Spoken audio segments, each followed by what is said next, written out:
El aire en el despacho de Victoria era denso, pesado, casi asfixiante. Las palabras que acababa de pronunciar flotaban entre nosotros como esquirlas de vidrio, cortando cualquier resquicio de esperanza que me quedaba. Daniel Carson, le había dicho. Ese era su marido, el padre de Sofía. Y había visto en sus ojos la tormenta, la misma que me había destrozado por dentro durante una década. El momento en que la comprensión se dibujó en su rostro fue como una explosión nuclear, lenta y devastadora. Me sentí completamente vacío, la verdad que había guardado tan celosamente por fin libre, y con ella la certeza de mi propia aniquilación. ¿Cómo llegué a ese infierno? A veces, la memoria es un laberinto confuso, sobre todo cuando has estado corriendo de ti mismo por 10 años. Pero algunos días, todo es tan nítido que duele. El día anterior a esa confesión, el martes, o quizás fue miércoles, da igual, el tiempo se había desdibujado. Recuerdo estar en mi taller, motores de Triana, en nuestro barrio, un rincón de Sevilla que olía a aceite quemado, café viejo y la desesperación de quien intenta mantener a flote un barco a punto de hundirse. Llevaba 16 horas luchando contra el colapso de mi propio mundo. La lluvia de octubre golpeaba el techo de chapa del garaje, un ritmo que solía arrullarme, pero que ahora solo amplificaba el eco de mis pensamientos más oscuros. Mis manos, manchadas de grasa, movían la llave con una eficiencia mecánica, pero mi mente estaba a kilómetros de distancia, en la habitación de un hospital donde mi hijo Carlos, de 8 años, dormía bajo unas luces demasiado brillantes. Su pequeño corazón, ese motor imperfecto, se apagaba lentamente. La llamada. ¡Ay, esa llamada! Sonó a las 7:15 de la mañana. La doctora Ana Pérez, cardióloga, su voz profesional pero no del todo fría. La situación de Carlos había empeorado. La cirugía, esa por la que había estado ahorrando cada euro de cada cambio de aceite, de cada reparación de frenos, no podía esperar más. 85,000 euros. 36 horas. El número me golpeó como un puñetazo en el estómago, dejándome sin aliento de una forma que 10 años de trabajo duro jamás habían logrado. El seguro, con suerte, cubriría la mitad. El resto, mi responsabilidad. Y yo, José, que una vez fui un prometedor ingeniero mecánico con una oficina de esquina en motores ibéricos y un futuro brillante, ahora tenía unos 4.200 euros en mi cuenta y una pila de avisos de impago en el cajón de mi escritorio. Pasé el día entero sumergido en una aritmética desesperada, llamando a todo el mundo. El banco, cortés, pero firme. Mi historial crediticio, la historia de alguien que apenas se mantenía a flote, no de alguien a quien se le confiara un préstamo considerable.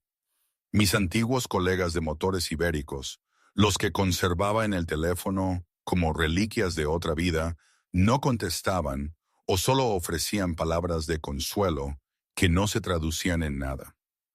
Para las 3 de la tarde, la comunidad de la iglesia, con sus buenos corazones y sus bolsillos escuálidos, había logrado reunir 3,000 euros. Y doña Carmen, mi vecina, me entregó un sobre arrugado con lágrimas en los ojos. 500 euros de su pensión.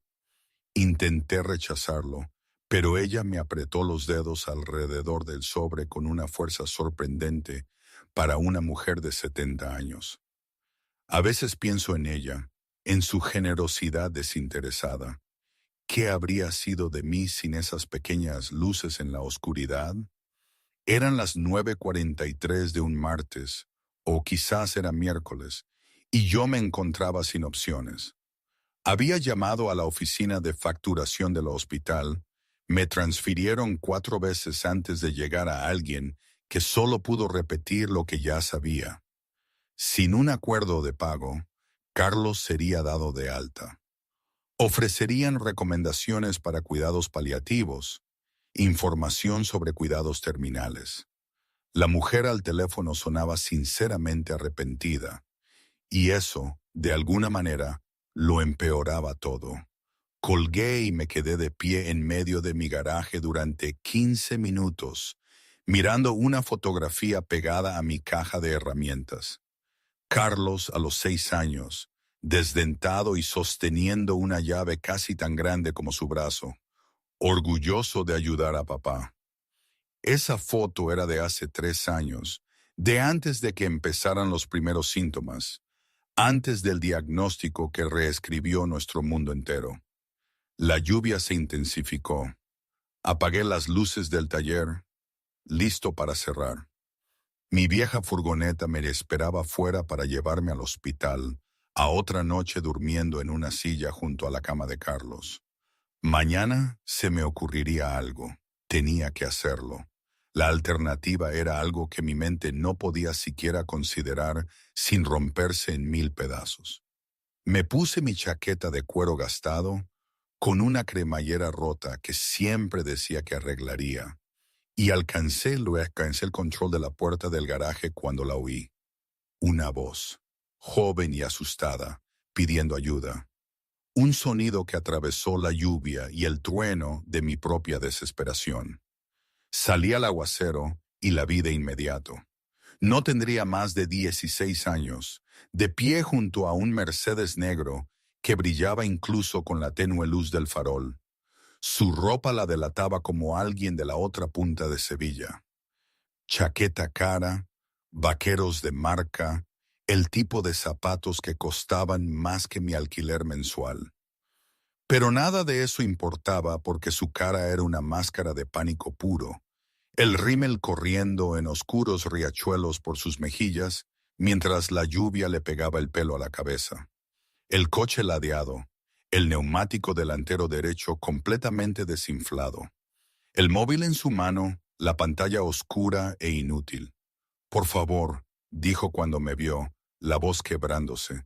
«Mi teléfono murió y no sé dónde estoy, y mi abuela está enferma y necesito llegar a casa».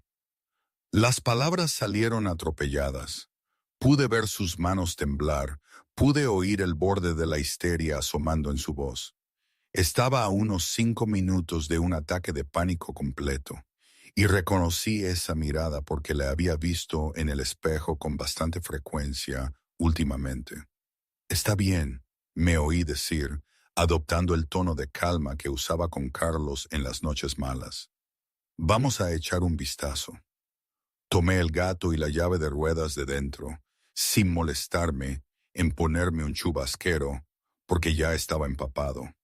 La chica me miró con los ojos muy abiertos mientras me arrodillaba junto al Mercedes, mis rodillas inmediatamente empapadas en el charco que se formaba alrededor del neumático desinflado. La llanta estaba dañada, probablemente golpeó un bache fuerte, y el neumático estaba hecho jirones. Pero eso no fue lo que me revolvió el estómago.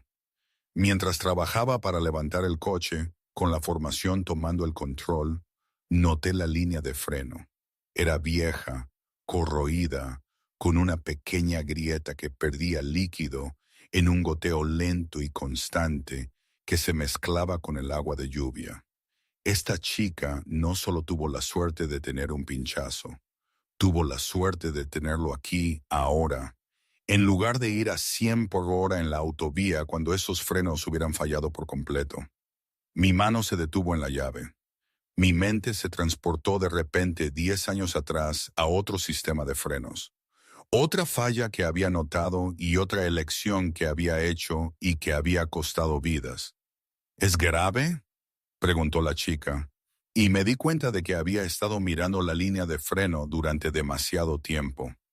«El neumático puedo arreglarlo», le dije con cautela, «pero tus frenos, no puedes conducir este coche hasta que estén reparados. No es seguro». La miré, la lluvia cayéndome por la cara. «¿Dónde vives? Te llamaré un taxi o un Uber después de ponerla de repuesto». «Colinas del Río», dijo, nombrando un barrio donde las casas empezaban en 2 millones de euros. Mantendría mi expresión neutral, concentrándome en aflojar los tornillos de la rueda. Claro, era de Colinas del Río. Claro, ese Mercedes probablemente costaba más de lo que ganaría en 5 años. El universo tenía un sentido del humor cruel a veces, mostrándome exactamente lo que no podía tener, lo que mi hijo no podía tener, justo cuando estaba en mi punto más bajo. Cambié el neumático en casi absoluto silencio, mis movimientos eficientes a pesar de la lluvia y la oscuridad. La chica se había refugiado bajo el pequeño alero de mi garaje, observándome trabajar con una mezcla de gratitud y miedo persistente. Cuando terminé de bajar el coche y apretar los tornillos en el patrón de la estrella adecuado, me puse de pie y me limpié las manos en mis ya sucios vaqueros. «Gracias», dijo la chica. Y había algo en su voz que me hizo mirarla bien. No era solo una niña rica y mimada. Era una chica de 16 años asustada que se había perdido y averiado en un barrio que probablemente la aterrorizaba, cuya abuela estaba enferma, que necesitaba ayuda. Justo como Carlos necesitaba ayuda. Justo como todo el mundo necesita ayuda a veces. «Escúchame», le dije, mi voz firme. «Prométeme que arreglarás esos frenos antes de volver a conducir este coche. No mañana, no la semana que viene. Inmediatamente. Llévalo a un taller con una grúa si es necesario. ¿Lo entiendes?» La chica asintió, algo en mi intensidad atravesando su alivio. «Alguien te espera en casa», continué, más suave ahora. «Necesitan que llegues sana y salva». La chica sacó su cartera, extrayendo varios billetes con manos temblorosas. «¿Cuánto le debo por el neumático?» «Nada», dije, ya girándome hacia mi garaje. «Solo llega a casa sana y salva y arregla esos frenos». Oí su protesta detrás de mí, pero seguí caminando, de repente desesperado por estar solo con mis pensamientos y mi dolor y la aritmética imposible de mi situación. Había perdido 30 minutos que no tenía. Me había empapado sin ganar dinero. Y ahora llegaría tarde a ver a Carlos. «¡Espere!», gritó la chica. «Al menos dígame su nombre. Mi madre querrá agradecerle». Me detuve en la puerta del garaje, el agotamiento tirando de cada músculo. «José Mitchell», dije sin girarme. «Motores de Triana, pero no necesito agradecimientos. Solo tenga cuidado ahí fuera». Oí la puerta del Mercedes cerrarse, oí el motor arrancar y luego el sonido de neumáticos caros alejándose bajo la lluvia. Me quedé allí un largo momento, el agua goteando de mi pelo y barba antes de finalmente entrar a recoger mis cosas. El viaje al hospital fue un borrón de carreteras mojadas y luces rojas. Mi mente seguía volviendo a esa línea de freno, a la cara de la chica cuando se dio cuenta de que estaba a salvo, a la forma en que había dicho que alguien la estaba esperando en casa. Carlos también me esperaba, de una manera diferente. Su pequeño cuerpo libraba una batalla que lentamente iba perdiendo. Apreté el volante con más fuerza, mis nudillos blancos a la luz del salpicadero. 36 horas, 85.000 euros. Una ecuación imposible con la vida de mi hijo como variable. Lo encontré durmiendo cuando llegué. Su pequeña forma apenas hacía mella en la cama del hospital. Las máquinas pitaban su ritmo constante, rastreando un latido que ya conocía de memoria, que podía oír en mis sueños. Me senté en la silla junto a la cama, su vinilo agrietado e incómodo, y tomé la mano de mi hijo con cuidado, consciente de la vía intravenosa. Los dedos de Carlos estaban calientes, y sentí que mi pecho se contraía con un amor tan feroz que dolía más que cualquier dolor físico. «Hola, campeón», susurré, aunque Carlos no despertó. «Papá está aquí». Me senté en la tenue habitación, escuchando la respiración de mi hijo, observando los monitores pintar sus gráficos de esperanza y preocupación. Mañana volvería a llamar al hospital, rogaría por más tiempo, se me ocurriría algo. Tenía que hacerlo, porque la alternativa, la idea de un mundo sin la risa de Carlos, sin sus preguntas sobre cómo funcionaban los motores, sin su sonrisa desdentada, no era un mundo en el que yo pudiera sobrevivir.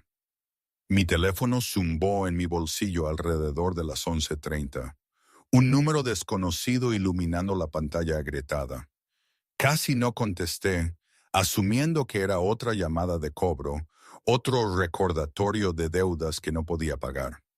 Pero algo me hizo salir al pasillo y aceptar, mi voz áspera cuando contesté. Hola, señor Mitchell. La voz al otro lado era femenina, suave y segura, con un acento que denotaba escuelas caras y salas de juntas. Mi nombre es Victoria Carson. Mi hija, Sofía, se quedó tirada esta noche cerca de su taller. Le arregló el neumático y le advirtió sobre sus frenos. Mi cerebro cansado tardó un momento en conectar los puntos. ¿Ella está bien? ¿Llegó a casa a salvo? Lo hizo gracias a usted. Había algo en la voz de Victoria Carson, una calidez que parecía genuina. Señor Mitchell, me pregunto si podría tener tiempo mañana para reunirse conmigo. Me gustaría agradecerle adecuadamente y tengo una propuesta de negocios que me gustaría discutir. Cada instinto que tenía gritó. ¡Advertencia! Los ricos no me llamaban a medianoche con propuestas de negocios. Esto era probablemente algún tipo de trampa legal. O tal vez quería contratarme como su mecánico personal, algo para lo que no tenía tiempo ni energía. Señora Carson, precio la llamada, pero realmente no necesito agradecimientos. Su hija estaba en problemas. Ayudé. Eso es todo. Por favor, dijo Victoria, y había acero bajo la cortesía ahora. Solo 30 minutos de su tiempo. Mañana por la mañana, a las 10. Mi oficina está en el centro, Torre Mirador. Le prometo, señor Mitchell, que valdrá la pena. Cerré los ojos, apoyándome en la pared del pasillo del hospital. No tenía nada que perder en ese momento. Y tal vez, solo tal vez, esta mujer conocía a alguien que podía ayudar. Tal vez tenía contactos en bancos o conocía médicos que trabajaban con planes de pago. Era una esperanza desesperada, delgada como el papel, pero era todo lo que me quedaba. 10 de la mañana, accedí. Pero no puedo quedarme mucho tiempo. Es todo lo que necesito, dijo Victoria. Gracias, señor Mitchell. Descanse. Volví a la habitación de Carlos, mi mente agitada con nuevas preguntas que se sumaban a la pila imposible que ya tenía allí.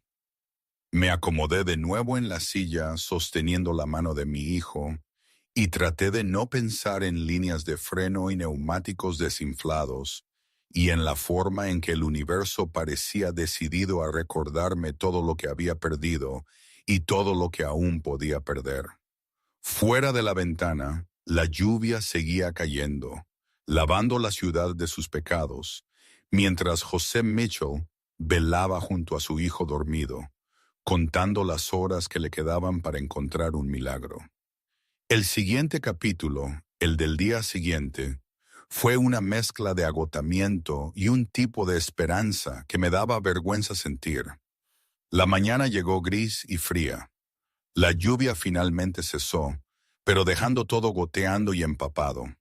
Logré dormir unas 2 horas en la silla antes de que una enfermera entrara a revisar los signos vitales a las 6. Carlos se despertó entonces, adormilado y pálido, pero sonrió cuando me vio. Y esa sonrisa valía cada noche sin dormir. Compartimos el desayuno de la cafetería del hospital, avena que Carlos revolvía más de lo que comía, y hablamos de nada importante. Quería saber si papá había arreglado algún coche guay ayer. Le conté lo del Mercedes, omitiendo el miedo y la desesperación, haciéndolo sonar como un trabajo más. A las 9:30, besé a Carlos en la frente y le prometí que volvería pronto. Había llamado a doña Carmen para que se quedara con él unas horas, y ella había llegado con una bolsa llena de los libros favoritos de Carlos y una feroz determinación de mantener al niño entretenido. Conduje hacia el centro de Sevilla en mi furgoneta, sintiéndome cada vez más fuera de lugar a medida que los edificios se hacían más altos y brillantes. La Torre Mirador era todo cristal y acero, el tipo de edificio diseñado para intimidar a cualquiera que ganara menos de 6 cifras. El vestíbulo era de mármol y cromo, resonando con los pasos de hombres y mujeres con trajes que costaban más de lo que solía ser mi hipoteca mensual cuando tenía casa. La recepcionista me dirigió a las oficinas ejecutivas del piso 42 y subí en el ascensor con el estómago revuelto. Llevaba mis vaqueros más limpios y una camisa abotonada que había planchado en el baño del hospital, pero seguía oliendo débilmente a aceite de motor y me sentía como un impostor en este mundo de poder y dinero.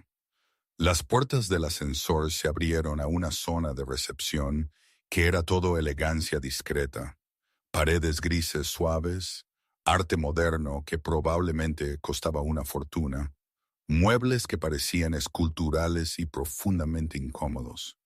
Señor Mitchell, una mujer de unos 30 años se acercó, su sonrisa profesional. La señora Carson está lista para usted. Por aquí. La seguí por un pasillo lleno de premios y fotografías.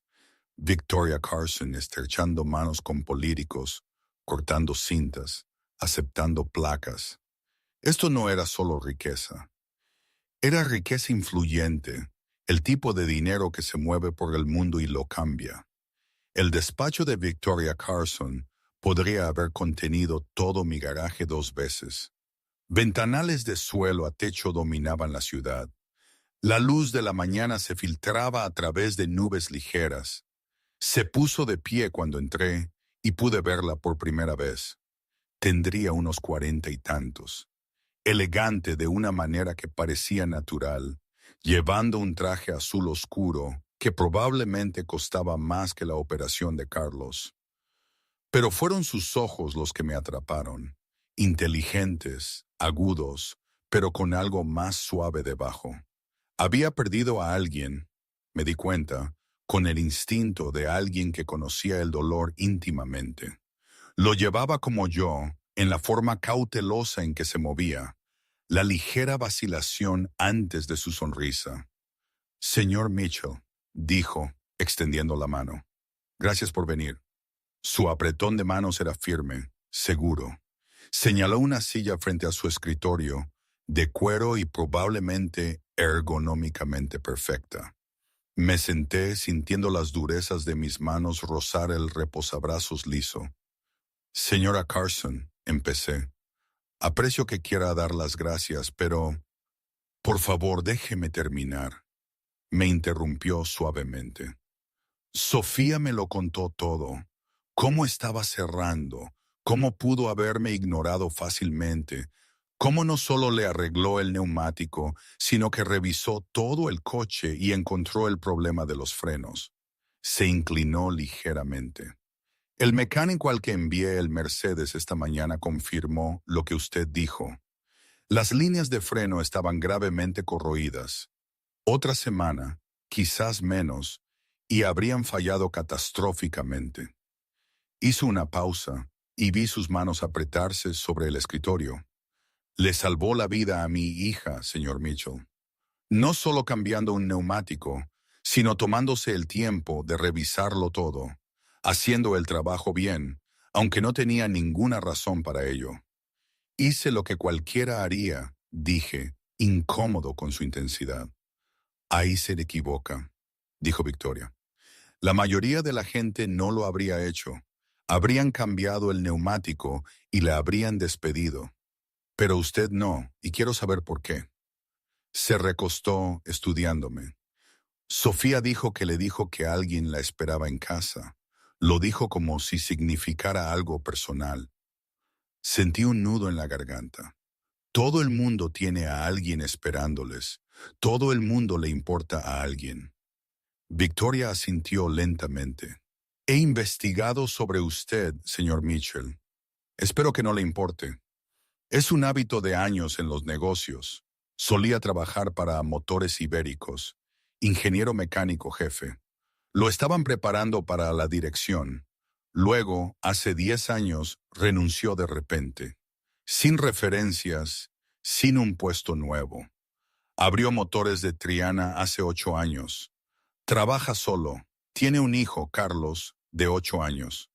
Hizo una pausa y algo cruzó por su rostro.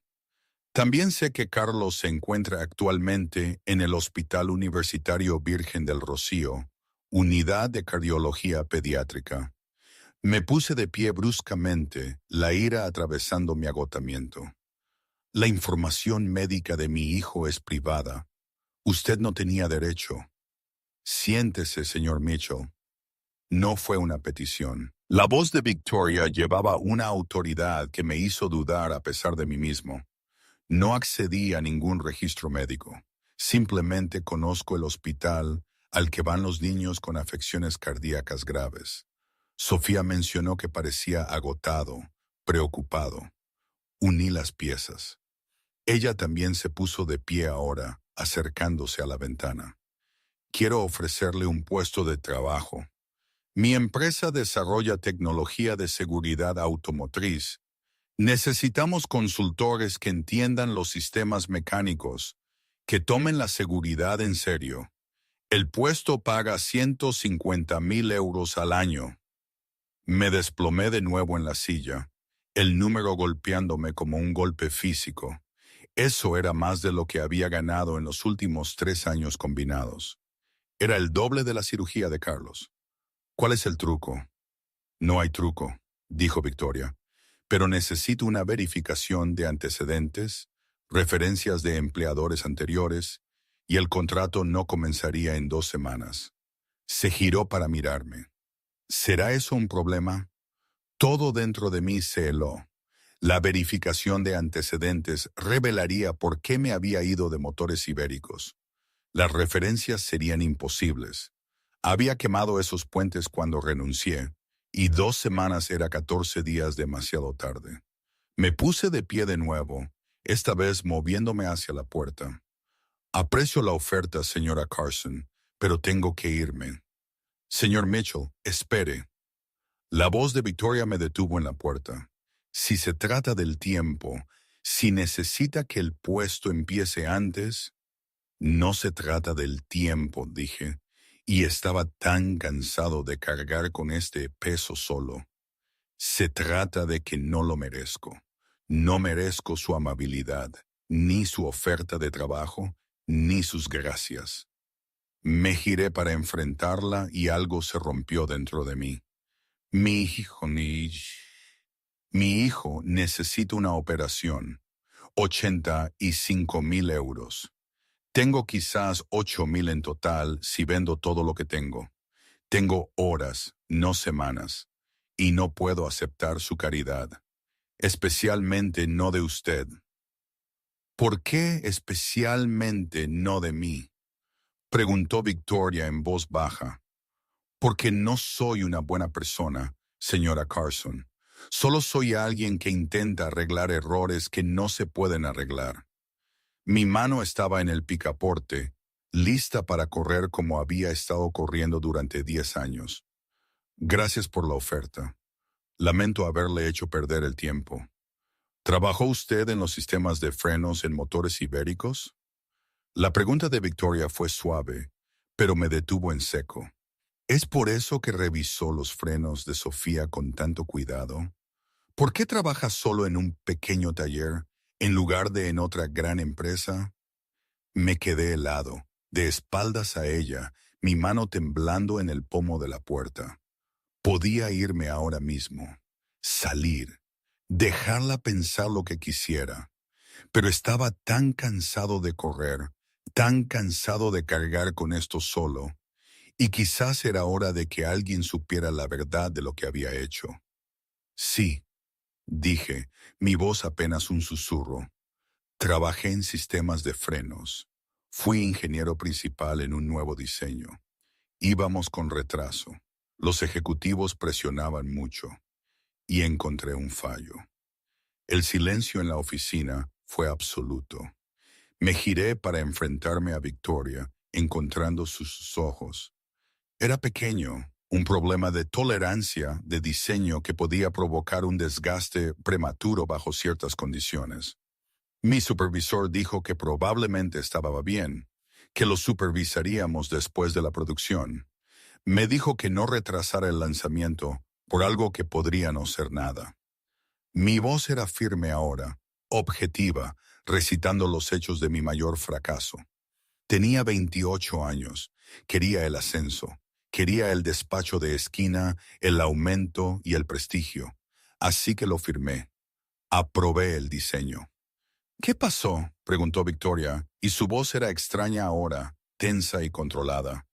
6 meses después de que los coches entraran en producción, hubo un accidente en la autovía a las afueras de Portland. No, no era Portland, era por Cádiz. O quizás era Málaga.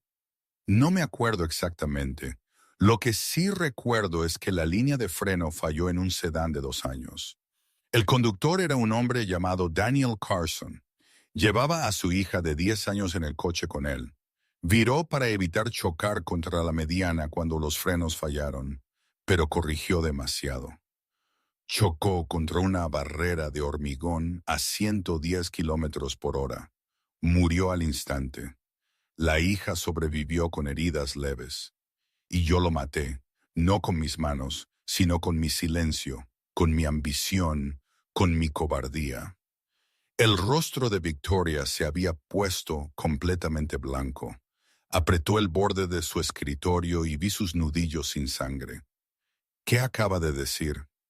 Daniel Carson, repetí y observé, el entendimiento amaneciendo como una explosión nuclear en las facciones de Victoria. Ese era su marido, el padre de Sofía. Por eso no puedo aceptar su dinero, ni su trabajo, ni nada de usted. Ya le quité lo más importante que tenía. Por un largo momento, Victoria no se movió, no respiró. Luego se sentó con mucho cuidado en su silla, sus movimientos precisos y controlados. Me está diciendo, dijo, y su voz era hielo sobre furia, que usted es responsable de la muerte de mi marido, que sabía que había un problema y no dijo nada. Sí, dije simplemente. No había nada más que decir. Renuncié el día después de que salió el informe del accidente. No podía volver allí. No podía soportar ver esos sistemas de frenos en producción sabiendo lo que habían hecho. Perdí mi casa, mi carrera, todo. Me mudé aquí, al barrio de Triana en Sevilla, y abrí un taller porque era todo lo que podía hacer.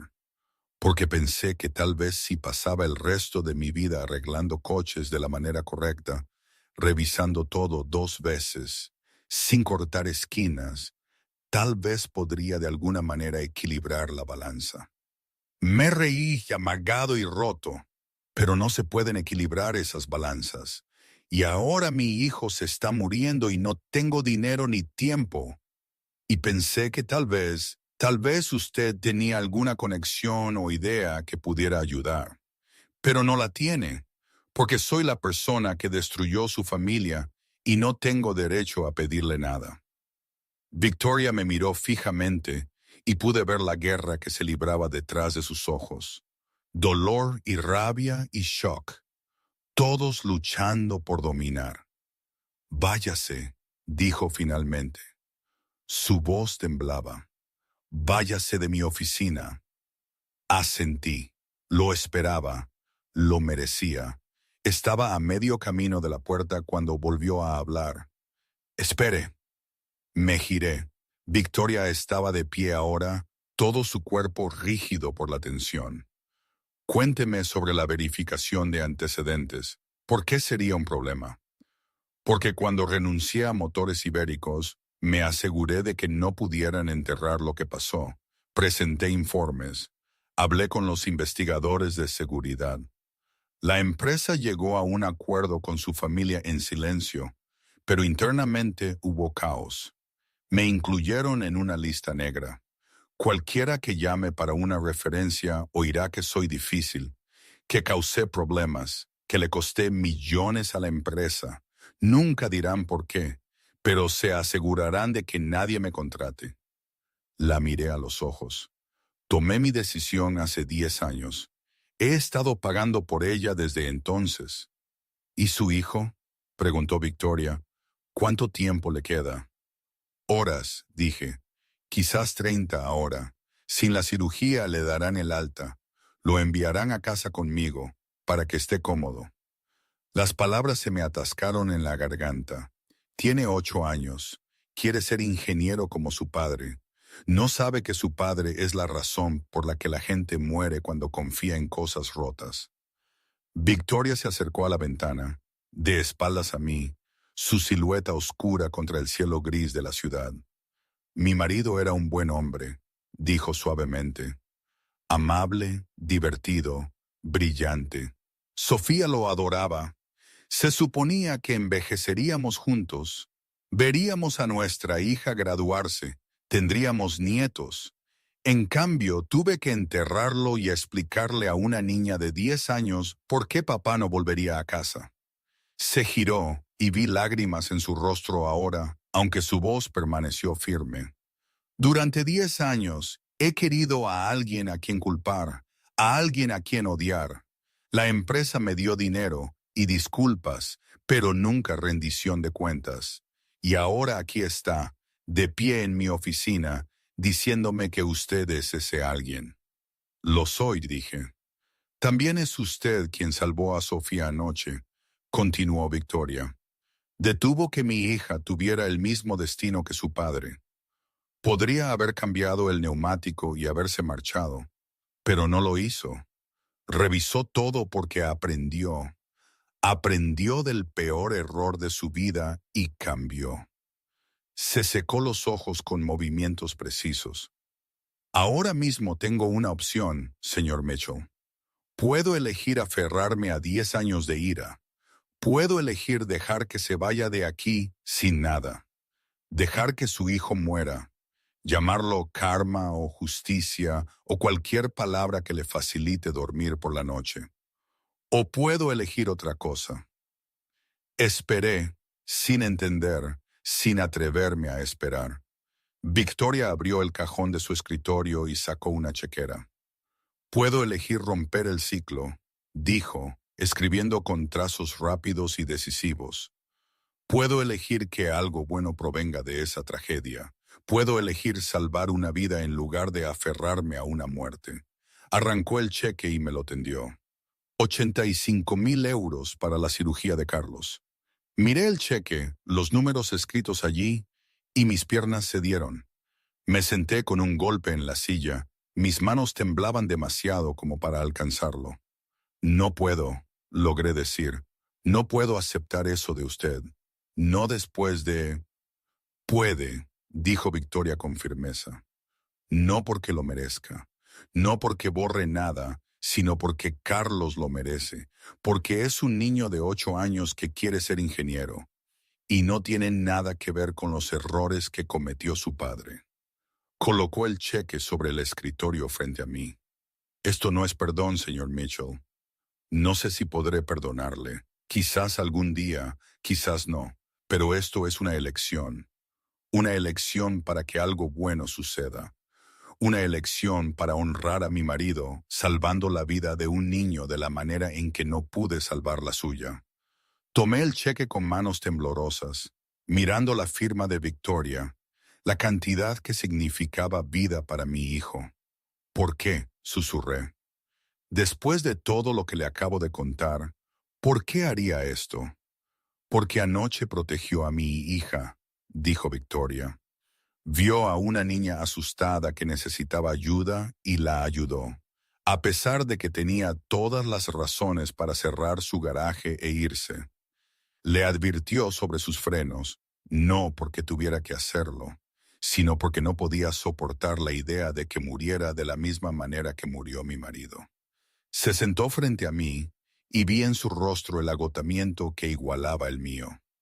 Ha estado intentando salvar vidas durante 10 años, una revisión de frenos a la vez.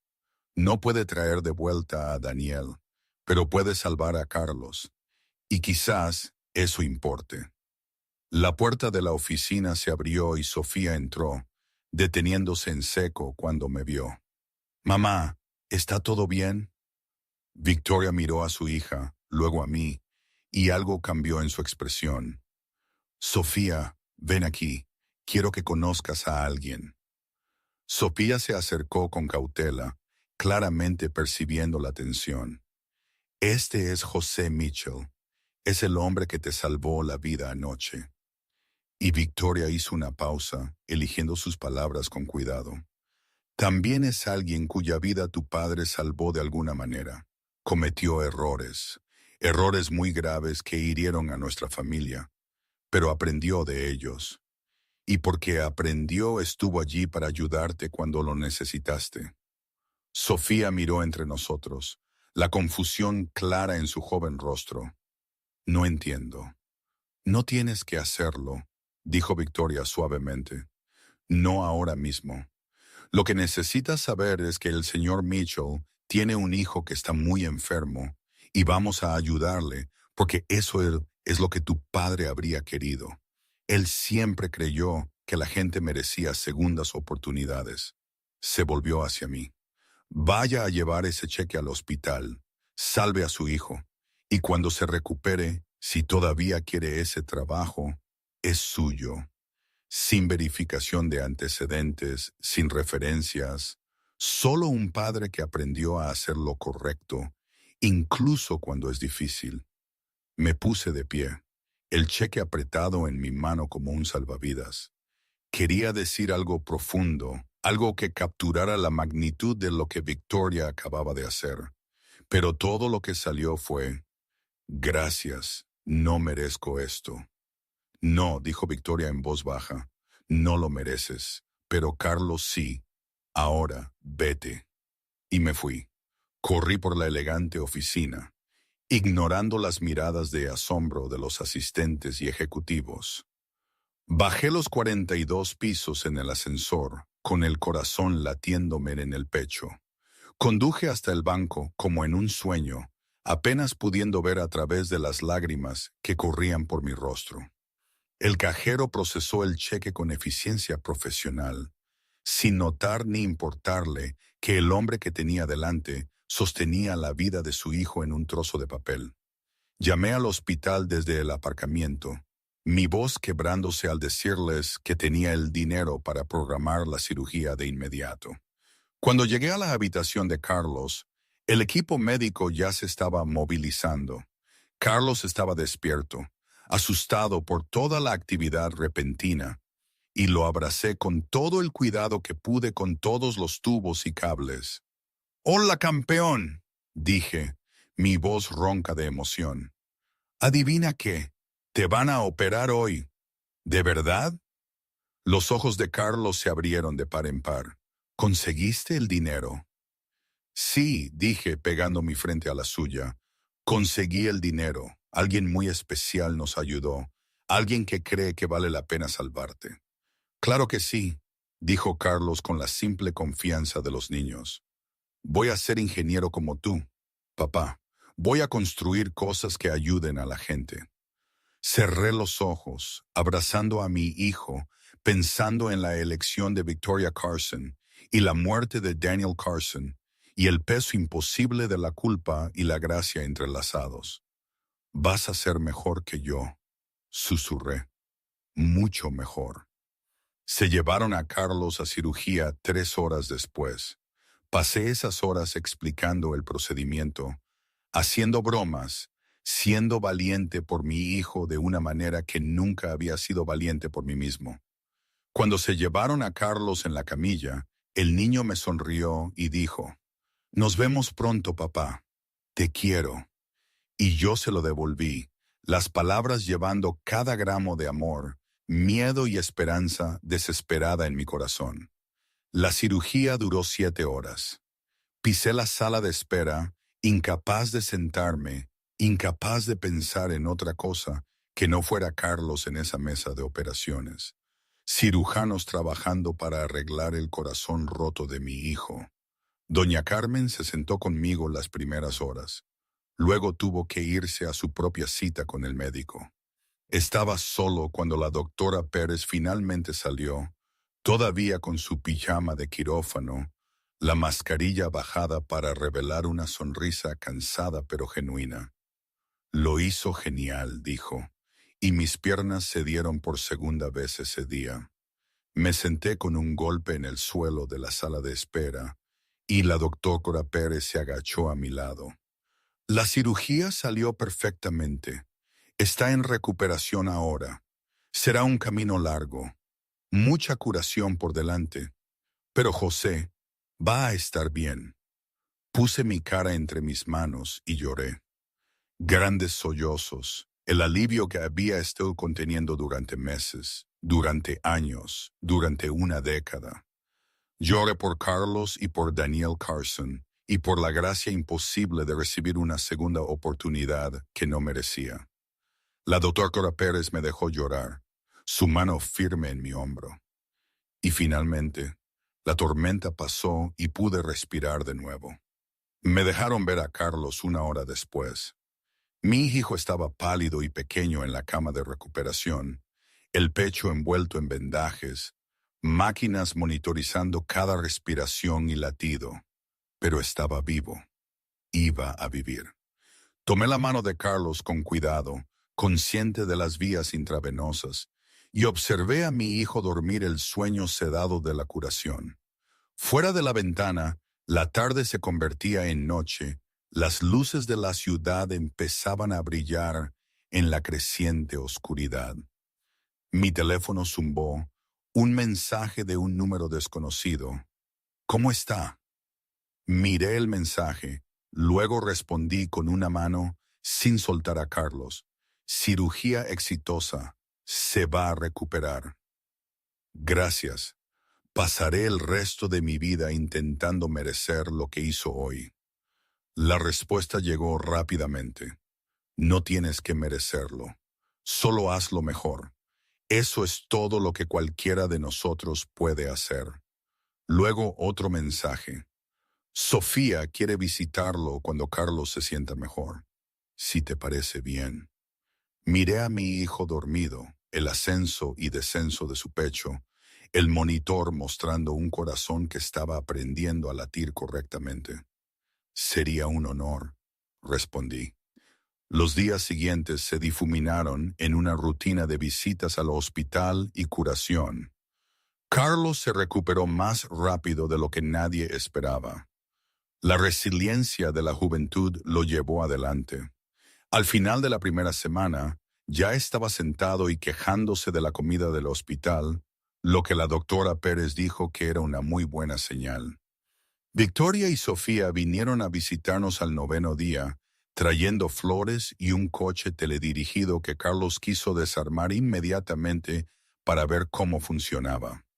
Observé a Victoria y a mi hijo hablar sobre principios de ingeniería. Vi la forma en que ella sonreía ante el entusiasmo de Carlos. Vi a Sofía dibujar con Carlos durante los momentos de calma.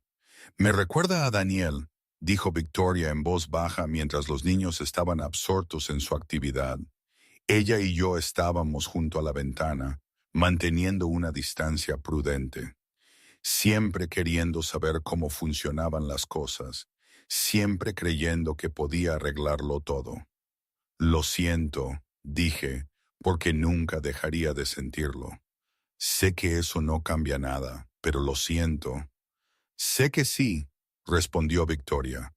Por eso hice la elección que hice. Se giró para mirarme. La oferta de trabajo sigue en pie. Cuando Carlos esté lo suficientemente bien para que vuelvas a trabajar, ven a verme. Resolveremos los detalles. ¿Por qué?, pregunté. ¿Por qué me querría cerca de su empresa después de lo que hice? Victoria se quedó en silencio un momento, observando a Sofía reírse de algo que dijo Carlos. Porque he pasado 10 años construyendo una empresa centrada en la seguridad automotriz. He testificado ante el Congreso. He presionado por regulaciones más estrictas. He hecho todo lo que pude para asegurarme de que lo que le pasó a Daniel no le pase a nadie más.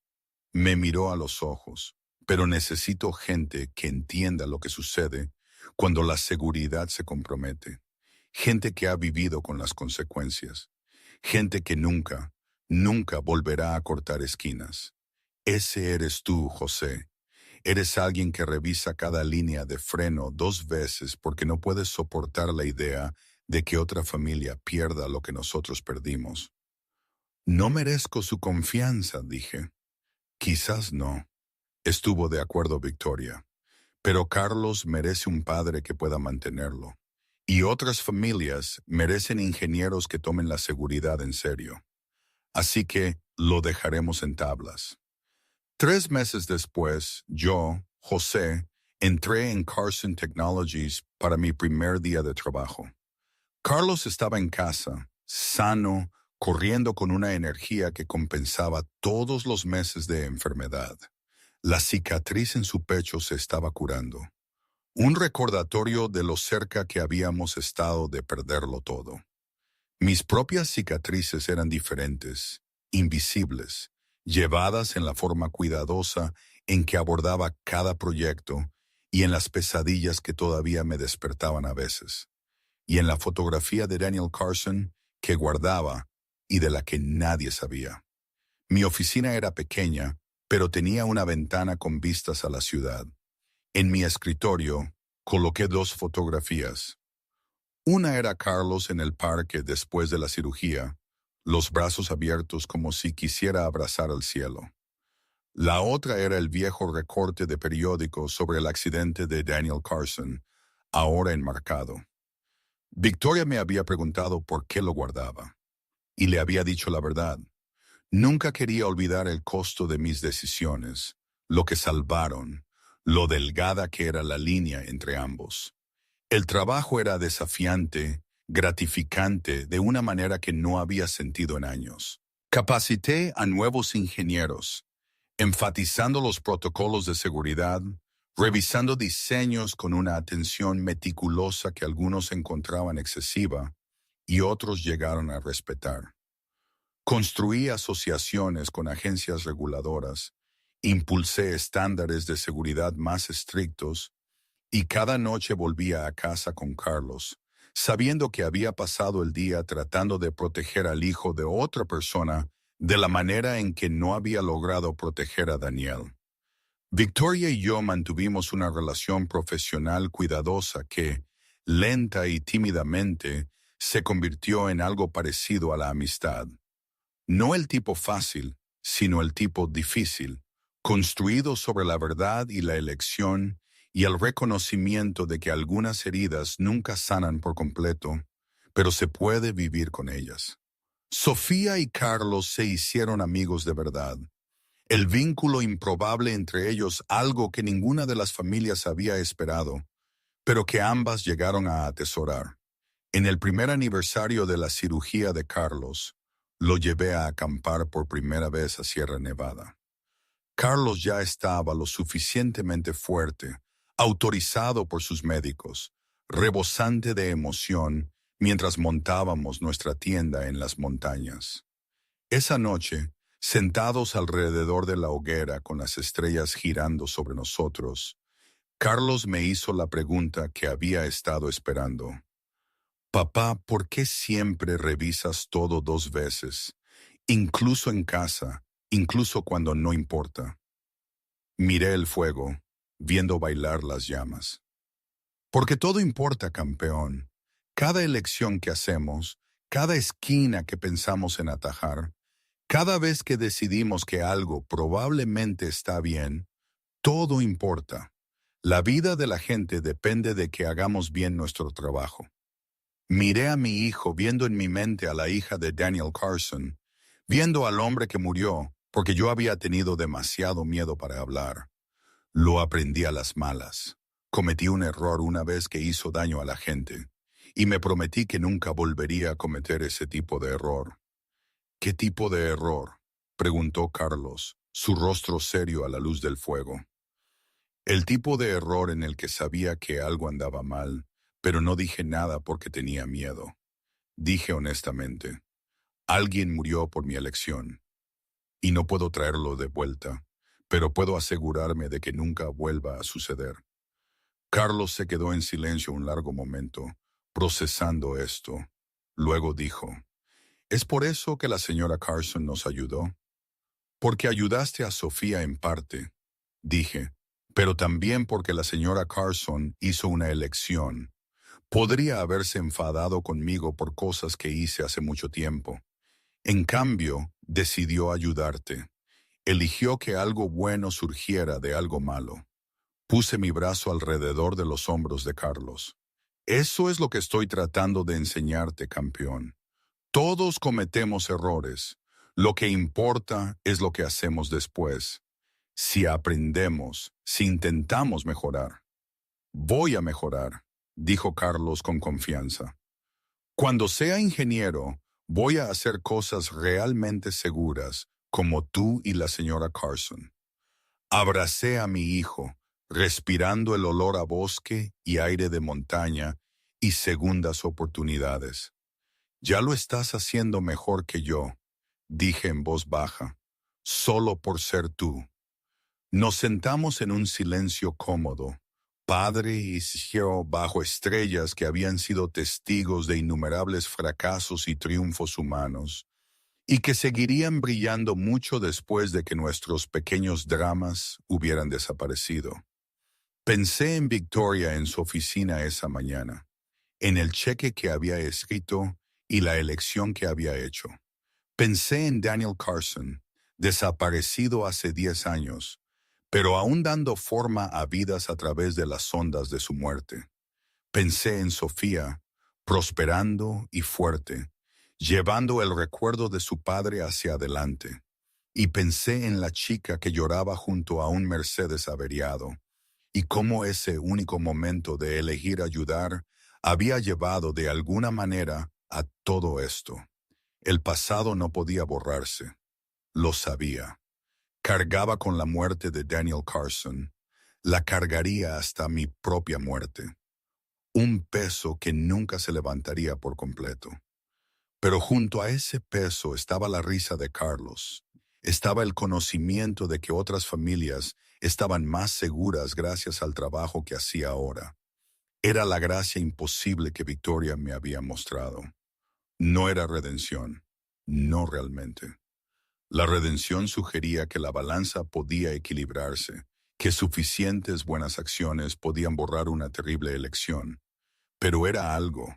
Era vivir con propósito, revisar líneas de freno y enseñar a jóvenes ingenieros y asegurarme de que mi hijo creciera entendiendo que cada detalle importa, que cada elección resuena. Cerré los ojos esa noche en la tienda junto a mi hijo dormido, escuchando la respiración constante de Carlos y los sonidos nocturnos del bosque. Había sobrevivido a 36 horas imposibles y había emergido del otro lado cambiado. Había confesado mi peor pecado a la persona a la que más había herido y no había recibido perdón, sino algo más raro. La elección de avanzar. Nunca olvidaría lo que les había costado a Victoria y Sofía, pero podía honrarlo asegurándome de que Carlos creciera con los valores que yo había aprendido demasiado tarde. Podía pasar cada día haciendo bien mi trabajo, revisando cada sistema 2 veces, hablando cuando algo andaba mal, sin importar cuánta presión hubiera para permanecer en silencio. No era absolución, era algo más práctico y más poderoso. Era propósito. Y para José Mitchell, padre e ingeniero y hombre que intenta cada día ganarse una segunda oportunidad que sabía que no merecía, eso era suficiente. Mañana traería otro día de trabajo preciso y elecciones cuidadosas. Otro día de ser el padre que Carlos necesitaba, el ingeniero en el que Victoria confiaba, el hombre que aprendió de su peor error y se negó a repetirlo. Una línea de freno revisada, Un sistema verificado, una vida protegida a la vez, nunca sería suficiente para equilibrar la balanza, pero era todo lo que tenía para ofrecer. Y así lo ofrecía por completo, sin guardar nada. Y por la mañana, cuando Carlos despertara con el sol y quisiera explorar el bosque, le enseñaría sobre los árboles y los pájaros y el cuidadoso equilibrio de la naturaleza donde cada pieza importa, donde la eliminación de un elemento puede colapsar todo el sistema. Le enseñaría sobre ingeniería e integridad y el peso de la responsabilidad.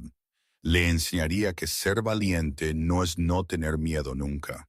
Es hacer lo correcto incluso cuando lo tienes. Y tal vez, solo tal vez, Carlos crecería para ser el ingeniero que yo debía haber sido desde el principio. No perfecto, pero honesto. No intrépido, pero con principios. No porque su padre fuera un héroe, sino porque su padre era un hombre que había fallado catastróficamente y había aprendido a mejorar. Esa era la historia que yo, José Mitchell, estaba escribiendo ahora. Un día a la vez, una elección cuidadosa a la vez, y era suficiente. ¿Creéis que este tipo de redención imperfecta, o llamémosle más bien propósito, es algo con lo que realmente se puede vivir? No lo sé. Supongo que lo descubriré.